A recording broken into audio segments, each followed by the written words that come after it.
Hello, my name is Belinda Contreras, and I am applying for the position of Training and Development Manager for the City of Reno. This particular training is a training that I developed for the organization that I work for, Rite of Passage. I am the Western Region Trainer, and so it's my responsibility to identify training needs and provide guidance on what can improve the processes with what we do. So the goals of this particular plan or training is to increase retention, increase morale, motivate staff who then motivate our students, and then reduce incidents. The better trained our staff are, the less incidents we're going to have in our programs. We are a 24/7 operation. We work with high needs mental health youth in a residential setting. Um, and that has a lot of regulatory requirements that we have to make sure that we're in compliance with. And we deal with a lot of different agencies. Um, and it is important that we provide, again, appropriate training to meet the goals of our organization and our licensing entities. Obviously, we want to hire the right people as an organization, but beyond that is making sure that they're in the right seat on the bus and making sure that they have the tools to do their job.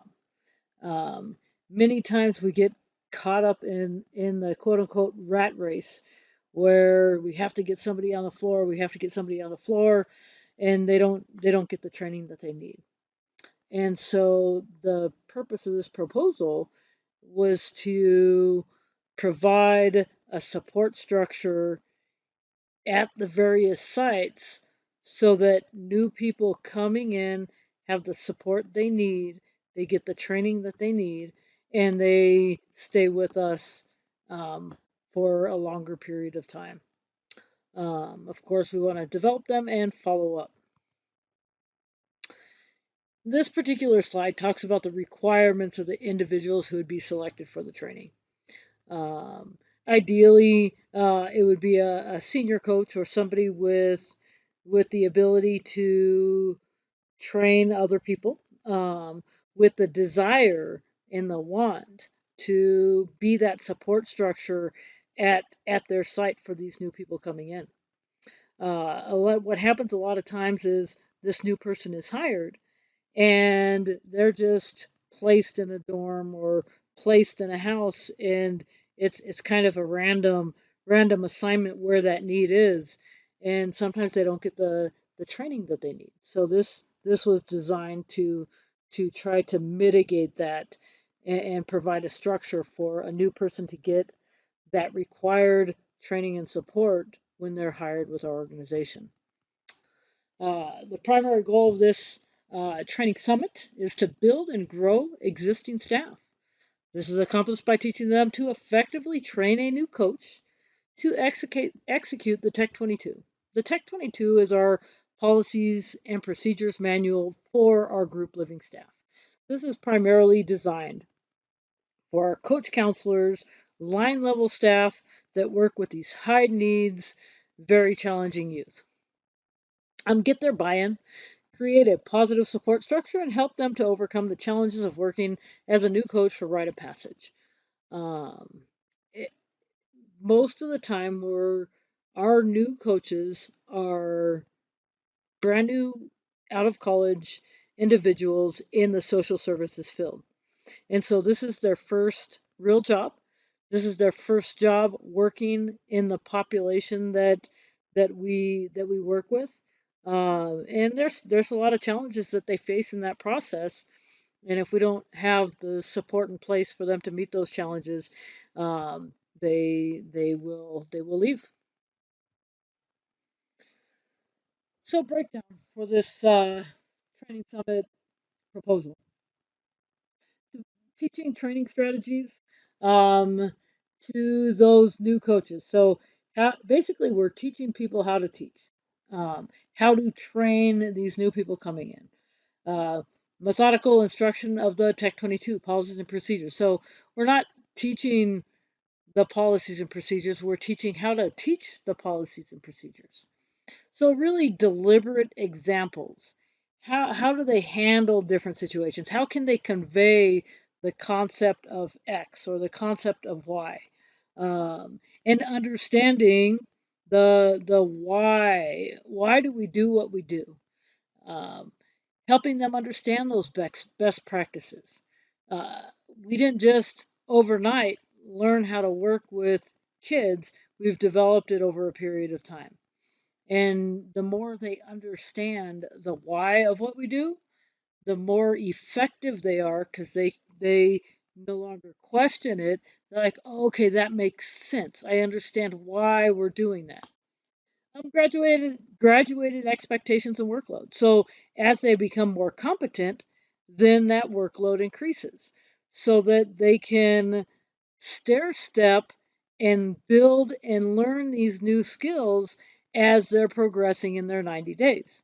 Ideally, at the end of the 90 days, they are certified as a coach counselor and they can have the competence to work with our population of kid um, without needing immediate support or assistance.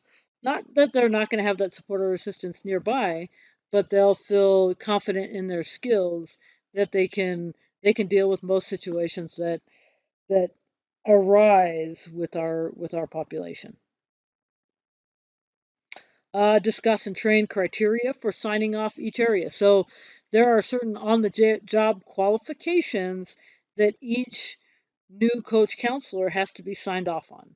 And when they receive their sign off, it is essentially saying this staff is competent in this skill.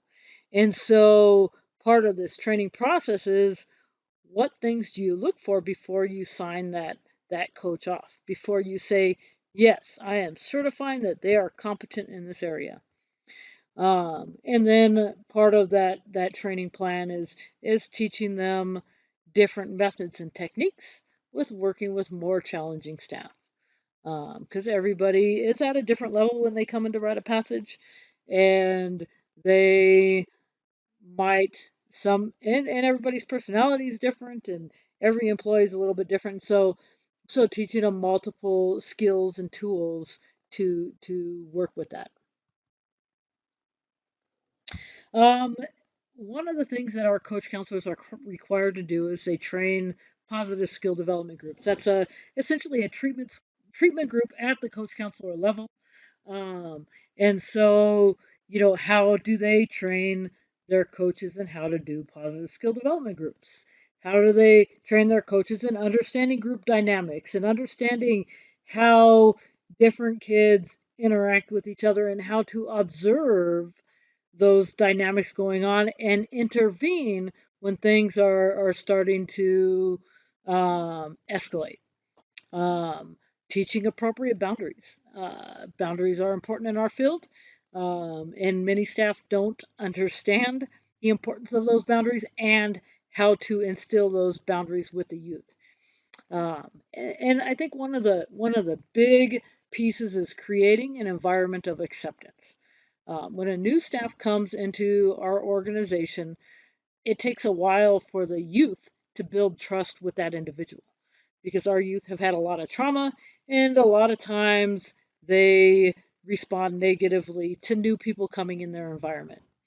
So we want to help that new person feel accepted within the coaching staff and helping them to understand that they will be supported as they're going through this process. Providing that support structure. Who do they talk to when they're struggling? Because there is struggle for that new staff. It's part of the process of working in this environment. The importance of role modeling, teaching what role modeling is, and how to use that to help develop their staff, and follow through by checking in with the new staff regularly. So these are all components of the training summit.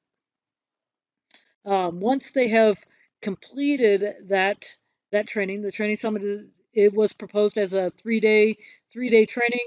Included with this presentation is the proposed schedule for the summit and the different activities and resources that would have that were part of that training plan.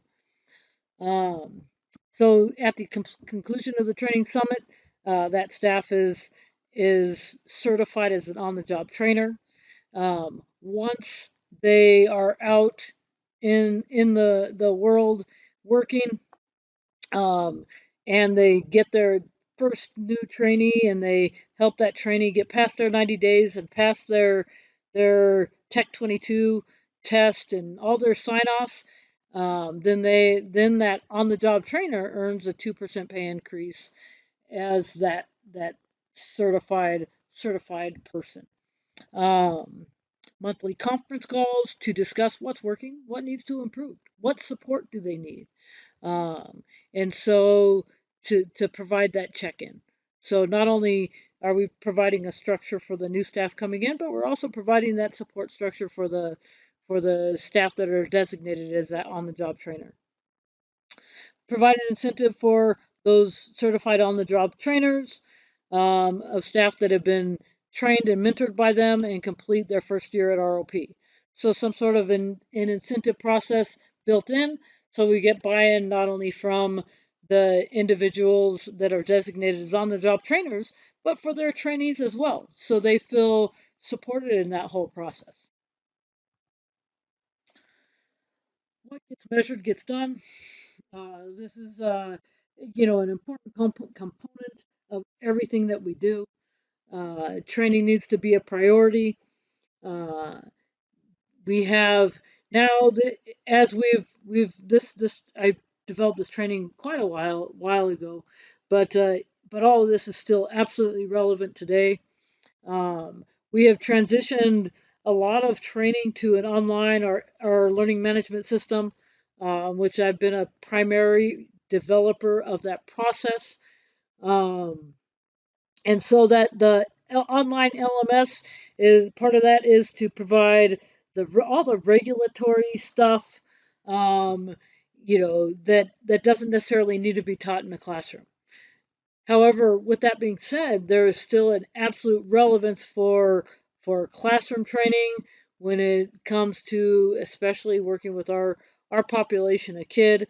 That's where we get into the nitty gritty of role plays and our specific populations at our specific sites, talking about how do we help this kid, how do we help that kid, what kind of needs and services does this kid have, and what are we doing to meet those needs. So really combining that therapeutic and group living component together to improve everybody's competency in what we do. Classroom training emphasizes the importance of rite of passage academic model and strengthens both staff and students and improves staff and student morale. Um, and the more involvement we have, the more follow through we have, we're going to create better, more supported, and longer lasting staff. Um, we spend as organizations, we spend a lot of money training people, and a lot of times those people leave, and we want to reduce that turnover. And I'm sure, every organization, whether it's private or public or city, county, or whatever, has a goal to reduce turnover and keep those employees, because the cost of training is actually significantly high. And when you lose that experience and you lose that training, you got to rebuild it with that new person coming in. And so if we can provide that support and provide that incentive and morale and create an organization where people feel valued and respected, and supported, um, we will see a reduction in that turnover. Um, so hopefully, I hope to hear from you. And thank you very much for taking your time out to hear my presentation.